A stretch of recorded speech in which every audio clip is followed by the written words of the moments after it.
მოგესალმებით. ოდესმე დაფიქრებულ ხართ, საიდან მოდის სიტყვა ასასინაცია? დღეს სწორედ ამ ერთი შეხედვით ძალიან ნაცნობი სიტყვის საოცრად ბნელ და სისხლიან ისტორიას მოგიყვებით, რომელიც საუკუნეების სიღრმეშია დამარხული. მოდი დავიწყოთ იმით, რაც ყველამ ვიცით. სიტყვა ასასინაცია, ხო? მისი ოფიციალური განმარტებაა მნიშვნელოვანი ფიგურის მიზანმიმართული მკვლელობა, როგორც წესი, რაღაც პოლიტიკური ან რელიგიური მოტივით. ეს გასაგებია. მაგრამ საიდან მოდის ეს სიტყვა სინამდვილეში? აი, აქ იწყება ყველაფერი საინტერესო. მისი ნამდვილი ისტორია ბევრად უფრო ხრმა, ჩახლართული და სიმართლე გითხრათ, შოკის მომგროვლილია, ვიდრე წარმოგიდგენიათ. მოკლედ, ჩვენი დღევანდელი მარშრუტი ასეთია. გავყვებით ამ სიტყვის ისტორიას, ვნახავთ როგორ დაიბადა ის დევნაში, გავიცნობთ მის შემქმნელებს, ჩაუღრმავდებით ტერორის ხელოვნებას, ვნახავთ როგორ განადგურდა ეს ყველაფერი და რა დაგვიტოვა მემკვიდრეობად. მაშასე, ჩავყვინთოთ. სიტყვა, რომელსაც დღეს ვიყენებთ, პირდაპირ მოდის ასასინებისგან. ეს იყო საიდუმლოებით მოცული დაჯგუფება, რომელიც შუა საუკუნეების ირანსა და სირიაში მოქმედებდა და მთელ რეგიონს შიში ზარს სცემდა. მაგრამ აი საინტერესო დეტალი. ეს ამბავი სულაც არ იწყება მკვლელებით. პირიქით, ის იწყება დევნილი რელიგიური უმცირესობით, ისმაილიტებით, რომლებიც უბრალოდ გადარჩენისთვის იბრძოდნენ. შეხედეთ ამ ქრონოლოგიას. საუკუნეების განმავლობაში ჩამოყალიბებული რელიგიური ჯგუფი უცებ სასტიკი დამპყრობლის წინაშე აღმოჩნდა. სწორედ ამ შეჯახებამ, ამ უსამართლობამ შექმნა იდეალური ნიადაგი რაღაც სრულიად ახალი და რადიკალური მოძრაობის დაბადებისთვის. და აი, აქ არის საკვენძო მომენტი. რას აკეთებ, როცა მტერი შენზე ბევრად ძლიერია? პირდაპირ ბრძოლას აზრი არ აქვს. ხო და მათაც თამაშის წესები შეცვალეს. ფართო მასშტაბიანი ომის ნაცვლად მათ დაიწყეს ქირურგიული სიზუსტის დარტყმები, პირდაპირ მტრის მეთაურებზე.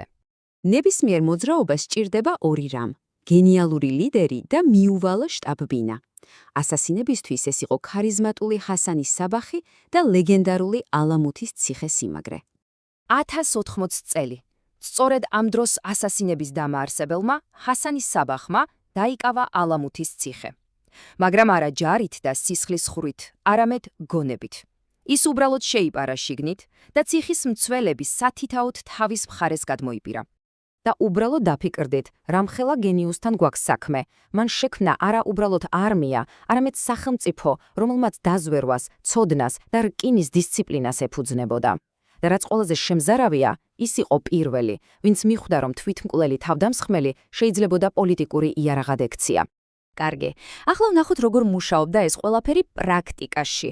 როგორ აქციეს ასასინებმა ეს იდეები პოლიტიკური კონტროლის ასეთ ეფექტურ და შემზარავ სისტემად.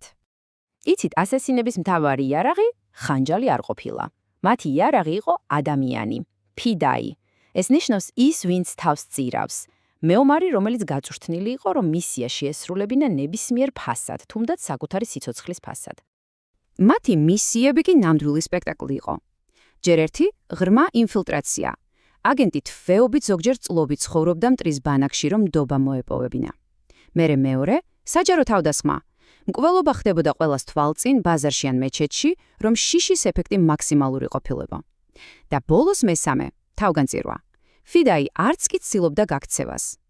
ეს იყო ფსიქოლოგიური ომის თეატრი. უბრალოდ მოისმინეთ ეს ამბავი მარკის კონრად მონფერატის მკვლელობაზე. მკვლელები 6 თვის განმავლობაში ქრისტიან ბერებად ასაღებდნენ თავს. წარმოგიდგენიათ მოთმინების და ოსტატობის რა დონეა. ისწავლო უცხო ენა, კულტურა, რელიგია, ყველაფერი, მხოლოდ იმისთვის, რომ სამიზნეს მიუახლოვდე. ასე გრძელდებოდა საუკუნე ნახევარი. მათი ციხე-სიმაგრეები მართლაც აუღებელი ჩანდა. მაგრამ ისტორიამ გვასწავლა, რომ არც ერთი იმპერია არ არის მარადიული. აღმოსავლეთიდან კი უკვე მოემართებოდა ქარიშხალი, რომელსაც ვერავინ აჩერებდა. 1246 წელი.